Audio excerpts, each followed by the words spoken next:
Welcome back to Cap. I'm Corbin, And I'm Cody. and today we're going to tell you why Train Dreams should win Best Picture in 15 minutes or less. It's the second part in a 10-part series where each episode we break down what's great about all 10 nominees at the 98th Academy Awards. Today, we are only talking about what we love about the actual movie, no outside drama, no negatives. And of course, Train Dreams was nominated for Best Picture, Screenplay, Original Song, and Cinematography. And I think we got to start there, Cody, with the cinematography, because to me, that's the thing about this movie that I find so impressive. It is a visually incredible movie, and I think it's shot in a very interesting way. I 100% agree. I think this category is the strongest case for Best Picture for Train Dreams. I think it's the reason it was nominated for Best Picture. It is absolutely visually stunning. It really does just take you into the wilderness, which I don't know if any other movie that was nominated does it like this. And also just a great era of time to have kind of a movie like this and then film it, like you said, kind of in this way. Just that combination is absolutely unbelievable.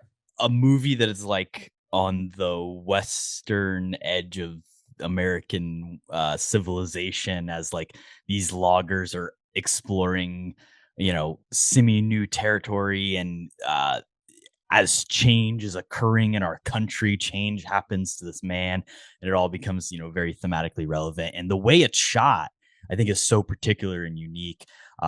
Specifically, the cinematographer talked about wanting to emulate the look of old time photographs. So, like these images that you see of the time period of loggers, and trying to capture that and put that on screen. And I think it's done very well. Noticeably, it's a 3:2 aspect ratio, which is like very unique for movies to be shot, with that framing. Very fun to see it just in, shot like that. And like you said too, I mean, just the uniqueness of it, it does play into the story elements as well of they do a really interesting thing when they look into the main character's dreams, having dream sequences, but also still keeping it in this The format. titular Train Dreams, Cody. Of course, roll It's credits. the titular character. But I just love that the way that it uses it for the story. Like you said, it is following kind of this one character's journey, but at the same time, it's also just about kind of the wilderness as a whole. It's about kind of everything around him at the same time, as well as this, very, very sad story. So it's hard to describe. I think the way this movie looks, you just have to watch it, and once you do, I feel like you understand why it's so great. It is truly wholly unique. This premiered at Sundance all the way back in the beginning of 2025. So it's like this movie has existed in the consciousness for over, 14, 15 months now as we get to the Oscar season. Netflix bought it up out of there. It is kind of, I feel like, a really unfortunate thing that Netflix has this movie because it's not really a movie that I feel like plays well on a screen, on a laptop, on your phone. And I actually got the chance to see this movie on a 35 millimeter print at the Chicago Film Festival at the Music Box Theater. So I probably had the most optimal viewing experience, even though this is a digitally shot movie and plays with a lot of things. Seeing it on the celluloid projection, the way the natural light, the fires, the candles, it really just looks incredible. I am jealous of that experience. Like you said, unfortunately, it's through Netflix, so I did watch it at home with the rest of America mostly.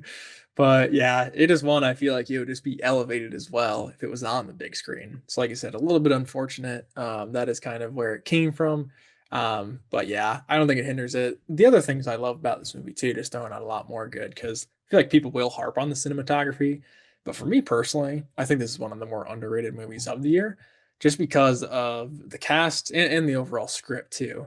But I was gonna say right off the bat, I don't understand why Joel Edgerton has not gotten more love for this movie and for this He performance. did win the acting award at the Chicago Film Festival. He was presented a Oh, big okay. award. And he was there. I got to see him in person, Oh, shout out. talk before and after this movie. So I was like, okay, he did get some recognition at the very least, which I'd love to see. the people of Chicago know. The rest of the country, the rest of the world, I don't know. We're not showing out for Joel in this. Chi-Town's got Joel's back. Everybody else, we're not too sure, but I think he is just really good in this. Obviously, too, he is the main core of it. Without this movie, I mean, without him in this movie, it is just completely different. The great thing about this movie too is just its use of emotion, and that's definitely more of kind of where the script comes in. obviously this was adapted from a book, so they didn't have good material to go off Dennis of. Johnson's novella, I would say, is it's a Yeah, small story. good correction. Shout out novellas. But yeah, I mean, the good thing about this movie too, and it kind of plays into that a little bit of it being a novella, but the script's not too wordy. Like it really does a good job of letting you sit in these moments with the cinematography. And then also at the same time, I mean, once you get deeper into the movie, some very emotional and sad stuff happens. So at that point, it really just lets you kind of sit in the grief with a lot of scenes going on with Edgerton, him trying to find himself after kind of a massive life event like this. So I think that combination as well, and then just Edgerton, like I haven't seen him do anything this dramatic really. I think he's great in Warrior, which is a fun sports movie. He's in other stuff like The Gift and Zero Dark 30, which is more dramatic work. But at the same time, like emotional dramatic work, I feel like is very, very different from a lot of the stuff that he's done. So to kind of show that he has these chops and he's in such a large role, I was just very impressed. We do, of course, love him as Owen, Uncle Owen, in Star Wars, True. which is his most iconic role. But the thing about him is he is believable as a lumberman, as a guy who's actually out here, cutting down trees. He's got these real gruff hands, the calluses, the beard, like in a way that is impressive. He is both kind of a little bit of a movie star, but also kind of like a regular gruff kind of guy, like a real working class individual. He doesn't have that, like Hollywood stink to him or anything where you could believe him as just the ordinary guy. And that's what this story is about. It's very, Terrence Malick inspired, kind of just following the life of this person. But there isn't necessarily anything inherently special about him. He is one of many people who built this country. Not getting into negatives. I up against some of it's just a story about some white guy who was a logger in the Pacific West, and it kind of pushes some of the characters aside. But it is amazing the emotion it's able to create of just like an ordinary life that when you get to the end of the movie you kind of just like overcome with the multitude and the magnitude of just like what humans are capable of every emotion that you're able to experience. So it is impressive what it's able to achieve, and it's 100-minute runtime. That's a good point too, because like this movie, it does have touches of larger thematic themes. It does deal with racial discrimination a little bit, even just like environmental morality, kind of for this period of time, which I Yeah, think is interesting. Um, and the changing of times as technology affects, and the way that you're swept up, either you adapt or you die. And William H. Macy, the character guy we have not talked about at all, I think his character is very interesting in this. And again, you followed Edgerton throughout at every stage of his life in this film, from beginning to seemingly end. Literally, yeah, which I think is a fun way just for the story to structure. And yeah, I want to shout out the supporting noms as well. I think Felicity Jones is very, very good. Again, really plays into that She's back emotional. with doing her role from the Brutalist of the wife. True. That is true. And it's actually a really good comparison because she has limited screen time in both.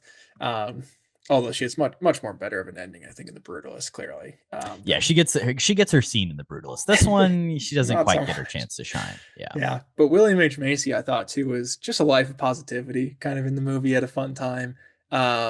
His performance, I think he's always going to be good, but he can just bring like that quirkiness that can kind of bounce off Edgerton. More of the kind of stale personality. So I thought their dynamic was a lot of fun and just a fresh change up from the rest of the movie. And again, just another guy who's like, this is a real person who's like Yeah, worked and lived through shit and seen stuff. And of course, Carrie Condon popping up at the end. Shout out to true. our first episode, F1. Another just fun kind of supporting performance, doing a great accent. Always. Yeah, I forgot Looking about her. Yeah. beautiful. She's in two movies that are known for Best Picture. I mean, not a lot of people can say that this year. Big So year. shout out to Carrie. The total aesthetic of this, obviously, a lot of it is shot like actually outside, but that is still production design. They're finding these locations, they're building them out. All of these forests are really incredible. The image and the thing that they create in this that I think is stuck with me the most since I first saw this movie is the shoes nailed into the tree, and that progression of like seeing them, grown into the tree. And I don't even think that was like a specific like thing from the novel or the loggers, but it's just like it's something that did happen in real life, and they wanted to bring into this movie. And I think it's such a cool image, and matches so much what this movie is trying to do thematically. I completely agree. I think that is probably my favorite shot of the movie as well, or at least the favorite my favorite carryover kind of thematically from each scene. So that one, there's a lot of emotional like gut punches in this movie. I feel like, which for me, there are other films that we'll talk about that are emotional, but this is up there. I think for my favorite of the year in that category. I think it does that super effectively and has the editing, the cinematography, like it has fun too. Like I was saying with those dream sequences, I think those really add a cool, just different element to this movie that I really did not expect at all coming in. It allows the director specifically to just be, super creative, kind of just do crazy crap for a while, which in a very serious and slow moving movie, like this, I think just adds a fun element. So I think on all cylinders, this movie is pretty underrated. I think that editing specifically for those aspects is a lot of Well, fun. it's written and told in a very interesting way where it kind of shifts through time, non-linearly, jumping back and forth. You will see a moment of him as an older man reflecting on something from the childhood, or maybe after his wife and child unfortunately die in this fire, you see flashbacks to them living together. And some of that is literally in his dreams and some of it's more in visions, but all of it is kind of told in a very interesting way. And I think I actually really came to appreciate the structure the most, I think, on my second watch of this film, of the way it kind of fits together this narrative, and hits you with that gut punch halfway through. I echo that again, especially the uniqueness of that, like having that interesting story structure along with just the breathtaking cinematography. It really is just bringing together a lot of elements that I feel like we don't see together. Unfortunately, they are all packed into a Netflix film. So um, you can say a lot about this movie, but I think for that alone, too, I think that's a little bit of the reason it's not getting kind of its recognition, a Right. little bit that it Well, deserves. it's like Netflix was able to put enough money behind it, so it did get the nominations and it was put out there. But at the same time, it's like so many people. I've seen reviews of people being like, the cinematography, this looks bad, it's tough, and it's like when you watch it on a screen and you've got that Netflix compression, and a lot of it is a very dark movie. I can understand why you might think some of this is poorly executed, but that's more of just like the format you're viewing it in. Also, like something that is unique about the cinematography in this, it's again shot digitally with RE cameras, a lot of it handheld, the camera moving around, but it's also using a very fast shutter speed. So that's, something within the exposure triangle. You have ISO, shutter speed, and aperture, all the things determining how much light is in the screen. But what shutter speed also does beyond the light in the image, it affects the motion blur. So when you have like a really slow shutter speed, that's where those scenes of like the transcendent, blurry scenes. But this movie is super fast, so everything is so crisp. It feels like it's jittery and almost unnatural. So it takes a second to get used to, but that's all part of the overall aesthetic of creating this like old timey, hyper real, you know, lived in thing that like transports you there. And I really appreciate it, especially getting to see it in the theater. Like I said, I mean, I feel like a lot of people have criticisms about this movie are probably just like watching it on their laptop, at lunch. So Yeah. it's hard to, And the visualize. whole movie is just Joel Edgerton, Yeah, moaning for a lot of it. So it's hard to tap into. I get it's that. it's basic plot. If you're watching it from 100 feet away, but I wish that was not the way it was just presented to us, which is unfortunate. Very little time left here, but I just want to shout out the score. It's very simple, very melancholic, but the way it especially swells in that final moment. Shout out to this movie and Mission Impossible for the year 2025 having great climactic yellow plane sequences, but just seeing everything just boom culminate, it's beautiful.